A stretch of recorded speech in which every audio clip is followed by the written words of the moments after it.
Baiklah, di sini saya akan mencoba praktek mengajar dalam mata kuliah Ilmu Pengetahuan Alam. Nama saya Dini Fensya Putri dari semester 4 dari Fakultas Ilmu Pendidikan dan Ilmu Pengetahuan dari Universitas Islam Riau. Di sini saya sudah mempersiapkan buku siswa untuk mengajar.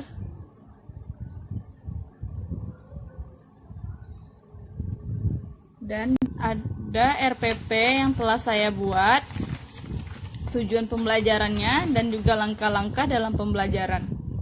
Assalamualaikum anak-anak. Selamat pagi anak-anak ibu. Pagi Bu.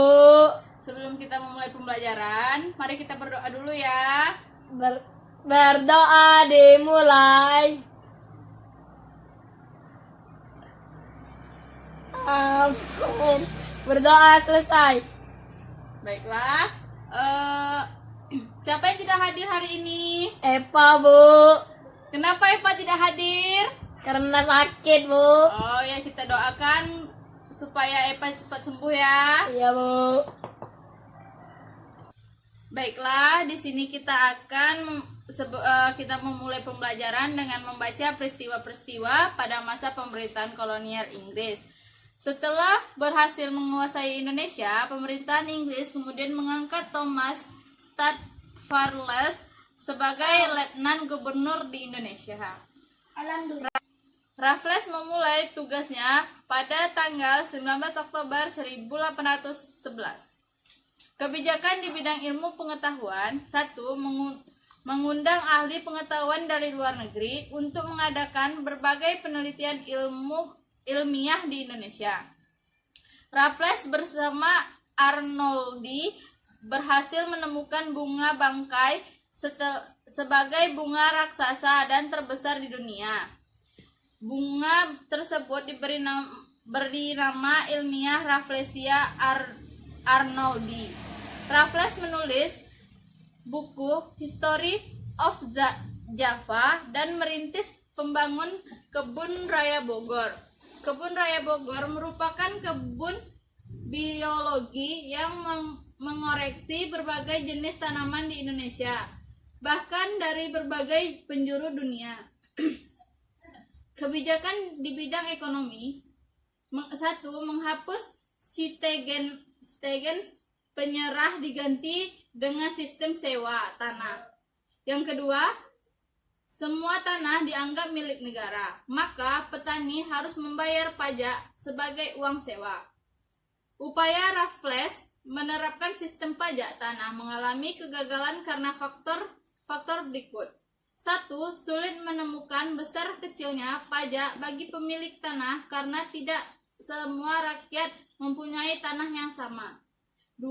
Sulit menentukan luas sempitnya dan tingkat kesuburan tanah petani. 3. Keterbatasan pegawai Raffles. 4. Masyarakat desa belum mengenal sistem uang. Kebijakan di bidang pemerintah, pengadilan, dan sosial. Dalam bidang ini, Raffles menetapkan kebijakan berikut. 1. Pulau Jawa berbagi menjadi 16 kepresidenan, termasuk Jogja dan Suryakarta. Yang kedua, setiap kepresidenan mempunyai bidan pengadilan. 3. Melarang perdagangan budak.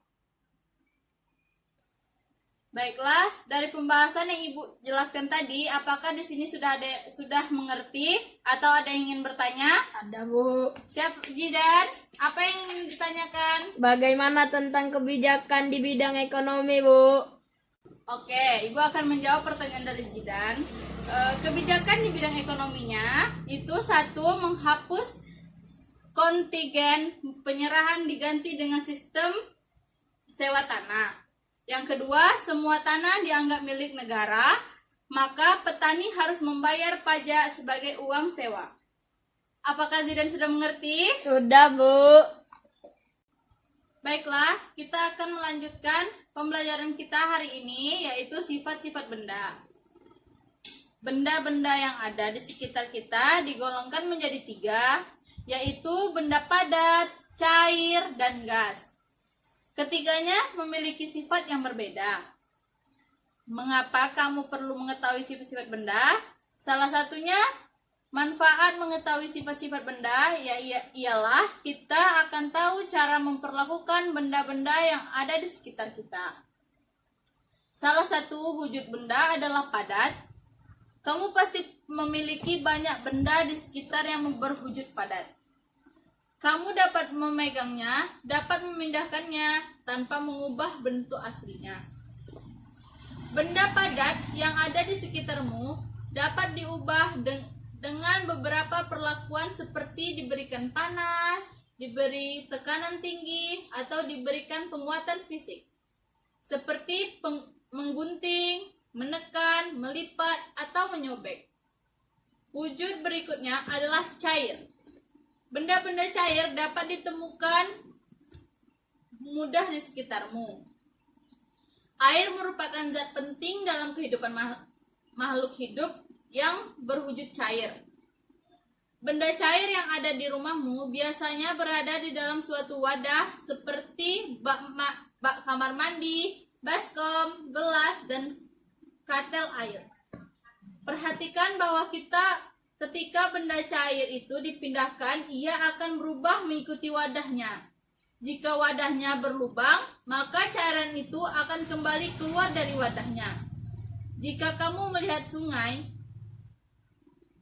atau air terjun, air yang ada di dalam badan sungai akan mengalir tepat yang lebih tinggi di tempat yang lebih rendah. Benda cair juga dapat mengambat melalui seret-seretan halus dari bahan seperti bahan kain. Benda cair mengisi rongga kecil atau pori-pori bahan tersebut. Yang ketiga, itu ada wujud benda yang lain adalah gas. Manusia dapat mengeluarkan gas dari dalam tubuhnya saat bernafas. Manusia menghirup gas oksigen dan mengeluarkan gas karbon dioksida. Dengan cara menghirup, kamu dapat membuat sebuah balon mengembang. Dengan meniup, kamu juga dapat menggerakkan selembar kertas di tanganmu. Kamu dapat mencium bau nafasmu sendiri. Kamu pun dapat mencium bau-bau lain yang berupa gas. Dengan memahami sifat-sifat gas, manusia menciptakan parfum dan wangi-wangian untuk menyebar bau dari gas yang dikeluarkan dari wadah parfum tersebut. Namun, apakah kamu dapat melihat wujud gas dengan mata telanjang? Dapatkah kamu mengubah bentuknya?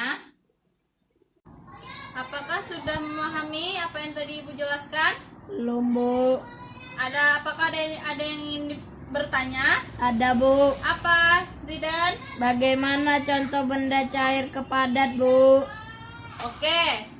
Pertanyaan Zidan dari benda cair ke padat. Ibu mencontohkan yaitu air yang dibukukan. Seperti yang kalian tahu, yang kalian sering lihat, yaitu es batu. Bagaimana anak-anak Ibu? Sudah mengerti semua? Udah, Bu. Oke, baiklah. Baiklah, kita akan melanjutkan pembelajaran kita hari ini dengan menyanyikan lagu Rayuan Pulau Kelapa. Tanah airku Indonesia, negeri elok amat ku cinta. Tanah tumpah darahku yang mulia, yang ku puja sepanjang masa. Tanah airku aman dan makmur, pulau kelapa aman dan subur, pulau melati pujaan bangsa. Sejak dulu kala melambai-lambai niur di pantai, berbisik-bisik raja kala menemukan pulau nan indah permai, tanah airku Indonesia.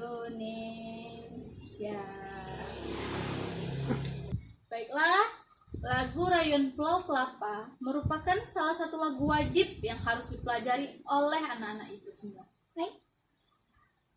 Dalam rangka menanamkan rasa cinta tanah air, rasa menghargai jasa para pahlawan, dan membakar semangat juang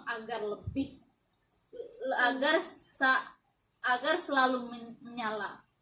Ciri-ciri lagu wajib antara lain sebagai berikut, yaitu lagu wajib bertujuan untuk menanamkan sikap cinta tanah air, pahlawan, nasionalisme, serta rela berkorban demi bangsa dan negara. Yang kedua, biasanya lagu wajib menggunakan irama yang penuh semangat atau berupa hitme. 3. Lagu-lagu wajib diajarkan, dipelajari, dan dihayati sesuai dengan maksud, tujuan yang terkandung di dalamnya. Baiklah anak-anak ibu akan memberi kalian semua tugas di rumah dengan mengamati kegiatan-kegiatan sehari-hari di rumah yang sering kalian perhatikan, yang sering kalian lihat, yang sering ada di rumah kalian tentang peristiwa perubahan wujud benda.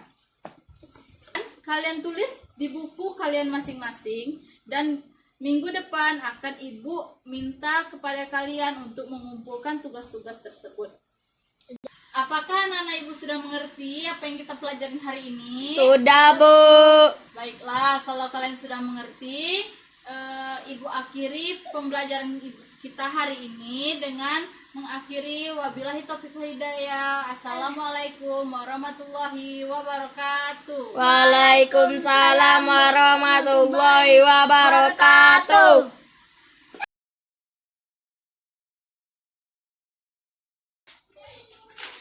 Yaitu dengan membaca teks, siswa dapat mengidentifikasi dan membandingkan peristiwa-peristiwa penting pada masa.